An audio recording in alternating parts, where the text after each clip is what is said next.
TNN کی بین الاقوامی خبروں کے ساتھ میں ہوں وقار حسین۔ کینیڈین وزیر اعظم جسٹن ٹروڈو کی جانب سے کرونا وائرس کے پھیلاؤ میں اضافے کے سبب صوبوں کے محکمہ صحت کی مدد کا فیصلہ کیا گیا ہے۔ ان ملازمین کو مالی مدد دی جائے گی جو کرونا وائرس کے سبب آئسولیشن میں جانے پر مجبور ہوئے۔ مزید جانتے ہیں اس رپورٹ میں۔ کینیڈین وزیر اعظم جسٹن ٹروڈو کی جانب سے کرونا وائرس کے پھیلاؤ میں اضافے کے سبب صوبوں کے محکمہ صحت کی مدد کا فیصلہ کیا گیا ہے۔ ان ملازمین کو مالی مدد دی جائے گی جو کرونا وائرس کے سبب آئسولیشن میں جانے پر مجبور ہوئے۔ کینیڈین میڈیا کے مطابق اس نئے اقدام کا مقصد وائرس کے پھیلاؤ کو روکنا اور وائرس سے متاثر ہونے والوں کی مالی مدد کرنا ہے۔ کاروباری اور مزدور گروپوں نے وفاقی حکومت سے مطالبہ کیا ہے کہ وائرس کے سبب کام سے چھٹی لینے والے افراد کے لیے امپلائمنٹ انشورنس میں نرمی کریں۔ 2 روز قبل وزیر خزانہ بل مورنیو کی جانب سے بھی کہا گیا تھا کہ حکومت ملازمین اور صوبائی محکمہ صحت کی مدد کے لیے رواں ہفتے اہم اقدامات کرنے جا رہی ہے۔ کرونا وائرس کے سبب رائل کینیڈا بینک کے درجنوں ملازمین سیلف آئسولیشن میں چلے گئے ہیں۔ RBC کے ترجمان نے کہا کہ ایک خاتون میں کرونا وائرس کی تصدیق ہوئی۔ مذکورہ خاتون گزشتہ ہفتے سے ہی گھر پر تھی اور اس کی حالت ٹھیک ہے۔ جس منزل پر وہ کام کر رہی تھی اب اس پر کام کرنے والے تمام ملازمین کو بھی گھر بھیج دیا گیا تھا۔ واضح رہے کہ کینیڈا میں کرونا وائرس کے مزید 3 کیسز سامنے آنے کے بعد متاثرہ افراد کی تعداد 97 ہو گئی ہے، جن میں سے 9 اب تک صحتیاب ہو چکے ہیں۔ اونٹیریو کے شہر سڈبری میں کرونا وائرس کا ایک اور کیس سامنے آنے کے بعد صوبے میں کیسز کی تعداد 37 ہو گئی ہے۔ ماہرین کی جانب سے ٹورنٹو کے حکام کو متنبہ کیا گیا ہے کہ شہر میں بے گھر افراد میں کرونا وائرس پھیلنے کا خدشہ ہے۔ ماہرین کی جانب سے حکام سے اس سلسلے میں فوری اقدامات کرنے کا مطالبہ کیا گیا ہے۔ دوسری جانب ایئر کینیڈا نے اٹلی میں کرونا وائرس پھیلنے کے سبب اپنا فلائٹ آپریشن معطل کر دیا ہے۔ تازہ ترین ٹی وی پروگرامز اور بریکنگ نیوز دیکھنے کے لیے ابھی سبسکرائب کیجیے ہمارا چینل TNNLive.tv۔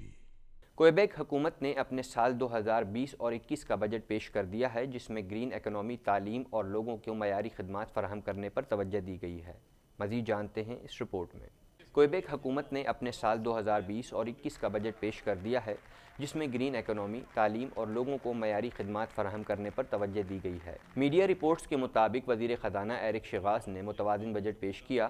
حکومت کی جانب سے کہا گیا ہے کہ انہیں امید ہے کہ جنریشن فنڈ میں $2.7 بلین کے اضافی سرمایے کو دوبارہ مختص کرنے کے بعد 2020-2021 کے دوران متوازن بجٹ کو برقرار رکھا جائے۔ شیغاس نے کہا کہ یہ ایک ضرورت تھی کہ تعلیم اور صحت پر توجہ دی جائے، ہم نے اپنا وعدہ پورا کیا ہے۔ وزیر خزانہ کا کہنا تھا کہ عوام کے مالی طور پر مضبوط ہونے کے سبب صوبے کی معیشت آنے والے بحرانوں سے نمٹنے کی صلاحیت رکھتی ہے۔ تازہ ترین ٹی وی پروگرامز اور بریکنگ نیوز دیکھنے کے لیے ابھی سبسکرائب کیجیے ہمارا چینل TNNLive.tv۔ مونٹریال کی میئر نے کوئیبیک حکومت کے فیصلے کو خوش آئین قرار دیا ہے، جس میں موسمیاتی تبدیلیوں کا مقابلہ کرنے کے لیے $1.3 بلین کا وعدہ کیا ہے۔ مزید جانتے ہیں اس رپورٹ میں۔ مونٹریال کی میئر ویلیری پلون کی جانب سے کہا گیا ہے کہ کوئیبیک حکومت کے نئے بجٹ سے لگتا ہے کہ اتحادی حکومت کی استحکام اور ٹرانسپورٹیشن سے متعلق ترجیحات بدل رہی ہیں۔ پلون کا کہنا تھا کہ اس سال کا بجٹ شاہراہوں اور عوامی آمد و رفت میں سرمایہ کاری کے مابین بہتر توازن پیدا کرتا ہے۔ اورنج لائن کی مغربی حصے میں شمال کی طرف بوا فرانک تک توسیع کی گئی ہے، جس منصوبے میں حکومت نے انفراسٹرکچر کے بڑے منصوبوں کو 10 سالہ منصوبے میں 2020 سے 2030 تک شامل کیا ہے۔ انہوں نے کوئیبیک حکومت کے فیصلے کو خوش آئین قرار دیا ہے، جس میں موسمیاتی تبدیلیوں کا مقابلہ کرنے کے لیے $1.3 بلین کا وعدہ کیا ہے، جو بجلی سے چلنے والی گاڑیوں کے لیے استعمال کیا جائے گا۔ تازہ ترین ٹی وی پروگرامز اور بریکنگ نیوز دیکھنے کے لیے ابھی سبسکرائب کیجیے ہمارا چینل TNNLive.tv۔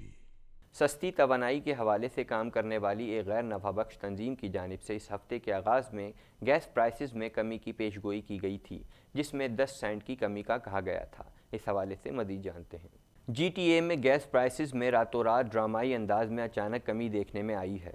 میڈیا رپورٹس کے مطابق سستی توانائی کے حوالے سے کام کرنے والی ایک غیر نفع بخش تنظیم کی جانب سے اس ہفتے کے آغاز میں گیس پرائسز میں کمی کی پیش گوئی کی گئی تھی، جس میں 10 سینٹ کی کمی کا کہا گیا تھا۔ NGO کے صدر کی جانب سے کہا گیا ہے کہ ٹورنٹو میں کچھ اسٹیشنز پر گیس کی قیمتیں 85.9 سینٹ فی لیٹر ہیں۔ گیس کی قیمتوں میں کمی اپریل تک رہ سکتی ہیں۔ ان کا کہنا تھا کہ قیمتوں میں کمی اونٹاریو بھر میں ہو سکتی ہے۔ قیمتوں میں کمی صارفین کے لیے خوشخبری ہو سکتی ہے، لیکن معیشت کے لیے یہ خطرناک ہے۔ ماہرین کی جانب سے کہا گیا ہے کہ کینیڈا میں چند دنوں قبل ریل لائنوں کی بندش اور کورونا وائرس کے اثرات بھی معیشت کے لیے نقصان دہ ہیں۔ واضح رہے کہ گیس کی قیمتوں میں یہ کمی عالمی منڈی میں تیل کی قیمتوں میں کمی کے بعد سامنے آئی ہے۔ تازہ ترین ٹی وی پروگرامز اور بریکنگ نیوز دیکھنے کے لیے ابھی سبسکرائب کیجیے ہمارا چینل TNNLive.tv۔ سب سے اہم سمجھی جانے والی ریاست مشیگن میں سابق نائب صدر جو بائیڈن نے کامیابی حاصل کر لی ہے، جبکہ برنی سینڈرز دوسرے نمبر پر ہیں۔ تاہم ریاست کے حتمی ووٹوں کے نتائج ابھی آنا باقی ہیں۔ اس حوالے سے مزید جانتے ہیں۔ امریکہ کے صدارتی انتخابات کی دوڑ جو بائیڈن نے ایک مرتبہ پھر پرائمری ووٹنگ میں نمایاں کامیابی حاصل کر لی ہے۔ انہیں برنی سینڈرز پر برتری حاصل ہے۔ ریاست مشیگن سمیت دیگر 6 ریاستوں میں ڈیموکریٹک پارٹی کے رجسٹرڈ ووٹرز نے ووٹ ڈالے۔ ابتدائی نتائج کے مطابق سب سے اہم سمجھی جانے والی ریاست مشیگن میں سابق نائب صدر جو بائیڈن نے کامیابی حاصل کر لی ہے، جبکہ برنی سینڈرز دوسرے نمبر پر ہیں۔ تاہم ریاست کے حتمی ووٹوں کے نتائج ابھی آنا باقی ہیں۔ یاد رہے کہ ڈیموکریٹک پارٹی کے حتمی صدارتی امیدوار کا مقابلہ رواں برس 3 نومبر کو ریپبلکن پارٹی کے صدر ڈونلڈ ٹرمپ کے ساتھ ہوگا۔ صدارتی نامزدگی کی دوڑ میں شامل جو بائیڈن اب تک ڈیموکریٹس کی جانب سے مضبوط ترین امیدوار کے طور پر سامنے آئے ہیں۔ دوسری جانب کورونا وائرس امریکہ میں صدارتی انتخابات کی مہم پر اثر انداز ہو گیا۔ ڈیموکریٹ پارٹی کے صدارتی امیدوار بننے کے خواہش مند جو بائیڈن اور برنی سینڈرز نے کلیولینڈ میں اپنی انتخابی مہم منسوخ کر دی۔ برنی سینڈرز اور جو بائیڈن کو ریاست اوہایو میں انتخابی مہم کے سلسلے میں تقاریب سے خطاب کرنا تھا، مگر حکام نے ہدایت کی تھی کہ کورونا وائرس کے سبب اجتماعات سے گریز کیا جائے۔ کورونا وائرس کے سبب پرائمری سیزن میں یہ پہلی تقاریب ہیں جو منسوخ کی گئی ہیں۔ تازہ ترین ٹی وی پروگرامز اور بریکنگ نیوز دیکھنے کے لیے ابھی سبسکرائب کیجیے ہمارا چینل TNNLive.tv۔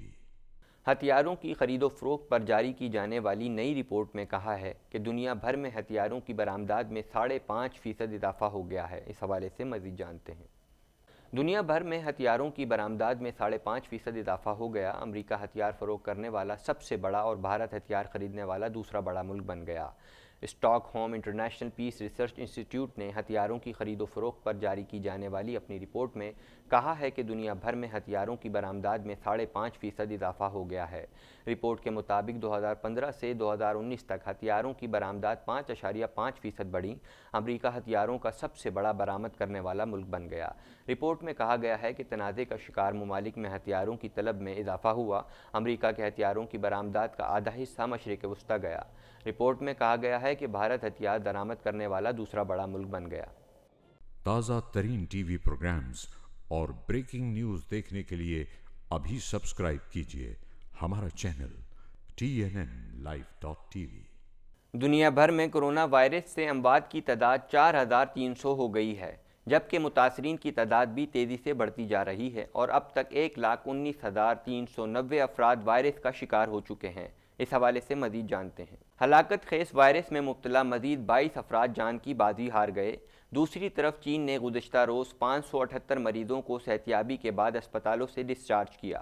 تفصیلات کے مطابق دنیا بھر میں خوف و ہراس پھیلانے والے مہلک ترین وائرس کورونا سے متاثرہ افراد کی تعداد 1,19,000 سے تجاوز کر گئی ہے۔ چین میں وائرس سے ہلاکتوں کی تعداد میں کمی دیکھنے میں آئی۔ نئے کیسز میں بھی کمی واقع ہوئی ہے۔ گزشتہ ایک روز میں چین میں 22 افراد نے دم توڑا ہے۔ کورونا وائرس سے صحتیاب ہونے والوں کی تعداد بھی بڑھنے لگی ہے۔ چینی حکام کا کہنا ہے کہ مجموعی طور پر 61,505 مریض ٹھیک ہو چکے ہیں، جبکہ 31 نئے کیسز کی تصدیق ہوئی ہے۔ چینی حکام کا کہنا ہے کہ چین میں 2 ماہ میں وائرس سے ہلاک افراد کی تعداد 3,158 ہو چکی ہے، جبکہ گزشتہ روز وائرس کے 24 نئے کیسز سامنے آئے ہیں، جس کے بعد متاثرین کی تعداد 80,785 ہو گئی ہے۔ دنیا بھر میں کورونا وائرس سے اموات کی تعداد 4,300 ہو گئی، جبکہ متاثرین کی تعداد بھی تیزی سے بڑھتی جا رہی ہے اور اب تک 1,19,390 افراد وائرس کا شکار ہو چکے ہیں۔ صحتیابی کا عمل بھی جاری ہے۔ 66,585 افراد مہلک وائرس سے نجات پا چکے ہیں۔ اٹلی میں ہلاکتوں میں تیزی سے اضافہ ہونے لگا ہے اور اب تک 631 ہلاکتیں ہوئی ہیں، جبکہ متاثرین کی تعداد 10,149 ہو گئی۔ یورپی ملک اٹلی میں بڑے پیمانے پر لاک ڈاؤن بھی کر دیا گیا ہے۔ تقریباً 6 کروڑ لوگ لاک ڈاؤن کر دیے گئے ہیں۔ اٹلی میں 3 اپریل تک تمام تعلیمی اداروں کو بند کیا جا چکا ہے۔ ہلاکتوں میں اٹلی دوسرے نمبر پر آ گیا ہے۔ اطالوی وزیر اعظم نے 14 صوبوں کو ریڈ زون قرار دے دیا ہے۔ ایران میں بھی 291 افراد کورونا کے باعث جان سے جا چکے ہیں۔ مجموعی متاثرین کی تعداد 8042 ہو گئی ہے۔ جنوبی کوریا میں کورونا سے مزید 8 افراد ہلاک ہو گئے، جس کے بعد ہلاکتوں کی تعداد 61 تک پہنچ چکی ہے، جبکہ 242 نئے کیسز رپورٹ ہونے کے بعد متاثرہ افراد 7775 ہو چکے ہیں۔ غیر ملکی خبر رساں ادارے کی رپورٹ کے مطابق امریکہ میں بھی وائرس میں مبتلا 31 افراد ہلاک ہو گئے، جبکہ ریاست ہائے متحدہ امریکہ میں 10 نئے کیسز کی تصدیق کے بعد متاثرہ مریضوں کی مجموعی تعداد 1010 ہو گئی ہے۔ اب تک کے لیے اتنا ہی۔ مزید خبروں اور اپڈیٹس کے لیے دیکھتے رہیے TNN TV۔